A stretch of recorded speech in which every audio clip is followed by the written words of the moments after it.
요즘 커뮤니티나 댓글창을 보다 보면 이런 말이 자주 보입니다. 분명 탑3에 뽑혔는데 왜 이렇게 존재감이 없지 맞습니다. 결과만 놓고 보면 분명히 상위권이고 숫자로는 이미 증명된 위치에 있는데 이상하게도 방송이 끝나고 나면 이름이 잘 떠오르지 않는 참가자들이 있습니다. 그래서 자연스럽게 이런 의문이 생기죠. 이게 도대체 어떻게 된 일일까? 사실 톱7이라는 자리는 결코 가볍지 않습니다. 수십 수백 명의 참가자 중에서 살아남았다는 뜻이고 실력은 선택이 모두 맞아떨어져야 가능한 결과입니다. 보통 이 정도 위치에 오르면 방송 분량도 늘고 서사도 생기고 팬덤도 자연스럽게 따라 붙기 마련입니다. 그런데도 조용하다 기억에 남는 게 없다는 말이 나온다면 그건 개인 한 명의 문제로만 보기엔 조금 복잡한 이야기일 수 있습니다. 먼저 가장 많이 언급되는 원인은 편집입니다. 서바이벌 프로그램에서 편집은 거의 또 하나의 심사위원과도 같습니다. 같은 무대를 보여줘도 어떤 장면을 강조하느냐에 따라 인상이 완전히 달라지죠. 인터뷰 한 줄 리액션 몇 초 무대, 전후에 서사가 붙느냐, 빠지느냐에 따라 참가자는 주인공이 되기도 하고 스쳐 지나가는 사람이 되기도 합니다. 테어프 3배에 들었음에도 불구하고 존재감이 약하다고 느껴지는 경우 대부분 이 서사가 충분히 쌓이지 않았을 가능성이 큽니다. 무대는 보여줬지만 왜 이 사람이 여기까지 왔는지, 어떤 감정으로 노래하는지, 무엇을 극복해왔는지에 대한 이야기가 거의 나오지 않았던 거죠. 그러면 시청자 입장에서는 결과는 받아들이되 감정적으로 연결되지는 않습니다. 두 번째로 많이 나오는 이유는 캐릭터의 부재입니다. 요즘 서바이벌 프로그램은 단순히 노래만 잘한다고 기억에 남기 어렵습니다. 고음장인, 감성 폭격기, 반전서사, 독설에도 흔들리지 않는 멘탈처럼 시청자들이 쉽게 붙일 수 있는 키워드가 필요합니다.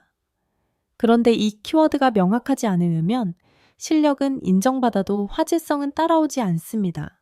이런 경우 시청자들은 이렇게 말합니다. 잘하긴 하는데 뭐가 없는 느낌. 이 말은 실력이 없다는 뜻이 아니라 이미지가 아직 만들어지지 않았다는 의미에 가깝습니다. 특히 다른 참가자들이 강한 캐릭터를 이미 선점하고 있다면 그 사이에서 상대적으로 더 희미해 보일 수밖에 없습니다. 세 번째는 경쟁 구도의 문제입니다. 탑C7 안에서도 중심에 서는 사람과 주변에 머무는 사람이 나뉩니다. 항상 화제의 중심에 있는 참가자가 있는 반면 조용히 점수를 쌓아 올라가는 타입도 있습니다. 후자의 경우 결과만 보면 대단하지만 과정이 드라마틱하지 않기 때문에 상대적으로 덜 주목받습니다.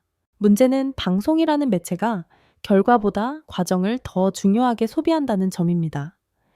시청자들은 누가 몇 등 했는지보다 누가 울었고, 누가 흔들렸고, 누가 극복했는지를 더 오래 기억합니다. 그래서 큰 실수 없이 안정적으로 올라온 참가자는 오히려 기억에서 밀려나는 아이러니가 생기기도 합니다. 여기에 타이밍도 큰 영향을 미칩니다. 어떤 참가자는 같은 무대를 해도 하필 강력한 무대들 사이에 끼어버려 묻히기도 합니다.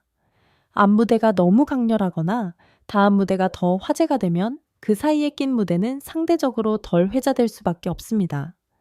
이건 실력과는 별개의 문제입니다.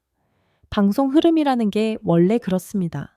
또 하나 중요한 포인트는 시청자의 기대치입니다. 기대를 많이 받은 참가자는 작은 변화에도 크게 반응이 나오고 기대가 낮았던 참가자는 훨씬 더 큰 한방을 보여줘야 주목받습니다. 탑7에 들었음에도 불구하고 조용한 경우 어쩌면 처음부터 조용한 이미지로 인식됐을 가능성도 큽니다. 이 이미지는 한번 굳어지면 쉽게 바뀌지 않습니다. 그렇다고 해서 이 상황이 반드시 부정적인 것만은 아닙니다. 존재감이 약하다는 말은 아직 폭발하지 않았다는 뜻이기도 합니다. 실제로 많은 서바이벌 프로그램에서 초반에는 조용하다가 후반부에 갑자기 중심으로 올라오는 참가자들이 있었습니다. 오히려 이런 타입은 논란이 적고 피로도가 낮다는 장점도 있습니다. 중요한 건 탑7이라는 자리는 끝이 아니라 시작이라는 점입니다. 지금은 조용해 보일 수 있지만 무대 하나 선택 하나로 분위기를 완전히 바꿀 수 있는 위치이기도 합니다. 문제는 이 기회를 어떻게 쓰느냐입니다. 계속 안정적인 선택만 할 것인지 아니면 리스크를 감수하고 자신만의 색을 확실히 보여줄 것인지에 따라 결과는 크게 달라질 수 있습니다. 그래서 존재감이 왜 없을까라는 질문은 사실 이렇게 바꿔야 할지도 모릅니다. 아직 존재감을 쓸 카드가 남아있는 건 아닐까라고요. 다음 파트에서는 이런 탑7 참가자들이 존재감을 되찾거나 오히려 더 크게 터지는 경우에는 어떤 공통점이 있는지, 그리고 지금 이 상황을 뒤집기 위해 가장 필요한 한 가지는 무엇인지에 대해 좀 더 구체적으로 이야기해 보겠습니다. 조용하다고 해서 끝난 건 아니니까요. 파트 1에서 탑7에 올랐음에도 불구하고 존재감이 약해 보이는 이유들을 짚어봤다면 이번에는 조금 더 현실적인 질문으로 들어가 보겠습니다. 그렇다면 이런 상황을 뒤집은 사례들은 어떻게 존재감을 되찾았을까? 그리고 지금 이 위치에 있는 참가자에게 가장 필요한 건 무엇일까요?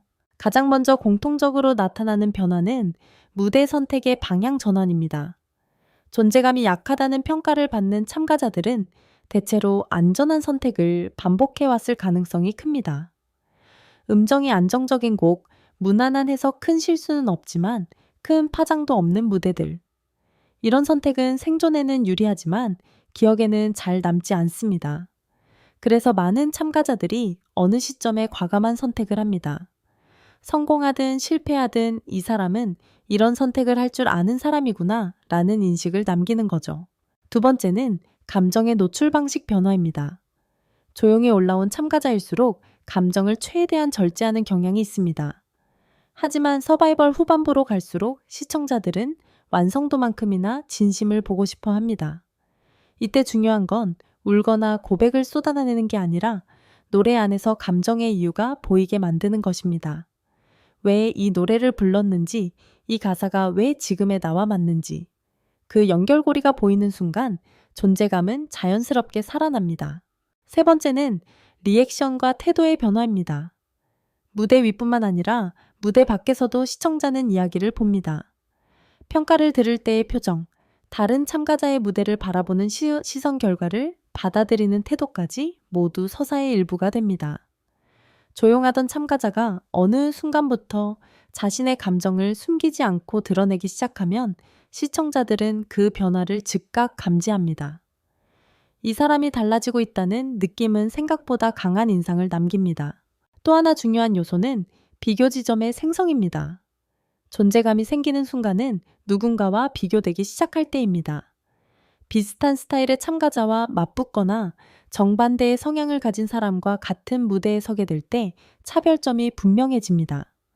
이 비교는 경쟁을 넘어 캐릭터를 만들어줍니다. 이 둘은 다르다는 인식이 생기면 그때부터 이름이 기억되기 시작합니다. 흥미로운 건 이런 반전은 대부분 후반부에서 일어난다는 점입니다. 초반에는 화려한 참가자들이 주목을 받지만 시간이 지날수록 시청자들은 피로감을 느끼고 새로운 결의 무대를 찾기 시작합니다. 이때 조용히 쌓아온 안정감이 강점으로 작용합니다. 큰 실수가 없었고 이미지 소모가 적었던 참가자는 이 시점에서 오히려 신선하게 보일 수 있습니다. 물론 아무것도 하지 않고 기다린다고 저절로 바뀌지는 않습니다. 가장 중요한 건 의도적인 한 수입니다. 자신이 왜 주목받지 못하고 있는지 스스로 인식하고 그 지점을 정면으로 건드리는 선택. 때로는 완성도가 조금 떨어지더라도 방향성이 분명한 무대가 더 큰 반응을 불러옵니다. 서바이벌에서 기억에 남는 순간은 항상 완벽함이 아니라 결단에서 나옵니다.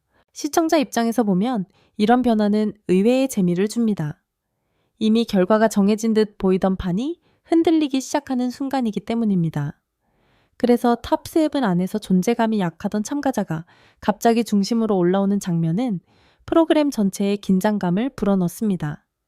이는 제작진에게도 나쁘지 않은 그림입니다. 새로운 서사가 생기기 때문이죠. 중요한 건 지금 이 위치가 결코 나쁜 자리가 아니라는 점입니다. 이미 실력은 검증됐고 탈락의 위기에서도 한 번은 살아남았습니다. 남은 건 이 사람은 왜 탑7인가를 스스로 증명하는 일입니다. 그 답을 무대 위에서 보여줄 수 있다면 지금의 조용함은 오히려 서사의 일부로 작용할 수 있습니다. 그래서 존재감이 없다는 말은 바꿔 말하면 아직 터지지 않았다는 뜻일 수도 있습니다. 이미 판 위에는 올라와 있고 카드는 손에 쥐어져 있습니다. 이제 남은 건 언제 어떻게 그 카드를 꺼내느냐입니다. 이 선택 하나가 탑7을 그냥 지나간 이름으로 남길지 아니면 뒤늦게 기억에 남은 인물로 만들지를 가르게 됩니다. 정리하자면 탑7에 들었는데도 조용한 상황은 위기가 될 수도 있지만 동시에 기회이기도 합니다. 화제성이 없는 대신 방향을 바꿀 여지가 있고 피로도가 없는 대신 새롭게 보일 가능성이 남아 있습니다. 이걸 기회로 만들 수 있는지는 결국 참가자의 선택에 달려 있습니다. 다음 무대가 분기점이 될 가능성이 큽니다. 그 무대가 끝난 뒤 사람들의 질문이 왜 이렇게 조용하지에서 왜 이제야 터졌지로 바뀔 수도 있습니다. 그리고 서바이벌에서 이런 반전만큼 강력한 서사는 많지 않습니다.